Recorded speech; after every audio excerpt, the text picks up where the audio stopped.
যে এদেশে যে তরুণ সমাজ এবং যে যুব সমাজ, এই তরুণ এবং যুব সমাজকে আমরা যদি গড়ে তুলতে পারি তাহলেই একটা সমৃদ্ধ বাংলাদেশ হবে। এজন্যে আমার নেতা জনাব তারেক রহমানের, বিএনপির এবং আমার ব্যাপক পরিকল্পনা আছে। অঞ্চলের জনগণ এই জন্যেই ভোট দিবে যে আমি, আমার দল জনগণের জন্য অনেক পরিকল্পনা নিয়ে আমরা এই ভোটের মাঠে হাজির হয়েছি। যেমন একটা পরিকল্পনা হলো ফ্যামিলি কার্ড, একটা পরিকল্পনা হলো কৃষি কার্ড, একটা পরিকল্পনা হলো 1 কোটি কর্মসংস্থান তৈরি করা। আর আমার এখানকার স্থানীয় পরিকল্পনা হলো এই সখীপুরে 2.5 লক্ষ ভোটার, এই সখীপুরের একটা প্রাণের দাবি, আটিয়া বন অধ্যাদেশের মাধ্যমে তাদেরকে যে নির্যাতন করা হচ্ছে, সেই বন অধ্যাদেশের এই নির্যাতন থেকে তাদেরকে মুক্তি দেয়া।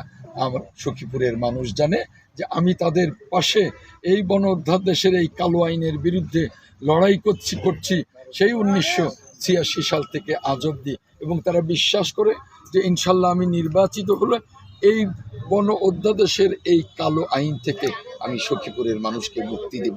সেজন্যে সখীপুরের মানুষ এবং বাসাইলের মানুষ আমার সাথে আছে, আমাকে ইনশাল্লাহ তারা ভোট দেবে। আর সখীপুর বাসাইলের মানুষ চান আগামী দিনের উন্নয়ন, সেজন্যেই তারা একজন নিজের লোক এবং একজন রাজনৈতিক কর্মীকে তারা বেছে নেবেন। আমি গত 55-56 বছর রাজনীতির সাথে জড়িত এবং সখীপুর বাসাইলের মানুষের সুখে দুঃখে আনন্দ বেদনায় এদের সাথে জড়িত।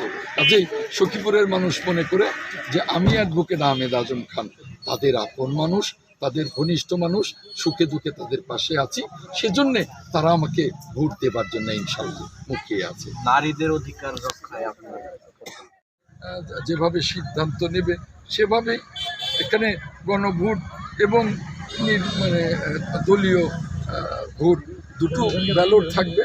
জনগণ সিদ্ধান্ত নেবে, আমার দলের যে সিদ্ধান্ত সেটাই, এর বাইরে আমার কোনো বক্তব্য নেই। এই যে আপনি নির্বাচনে প্রচারণা করছেন, চালাচ্ছেন, ভোটারদের কাছে যাচ্ছেন, সংগ্রাম শেষে যে জুলাই গণ অভ্যুত্থান তারই একটা প্রতিফলন এবং আমাদের বাংলাদেশের মানুষের যে চাওয়া পাওয়া, যে আকাঙ্ক্ষা, সে আকাঙ্ক্ষার প্রতিফলনই এই নির্বাচন। এই যে অঞ্চল থেকে আপনি নির্বাচন করছেন, টাঙ্গাইল 8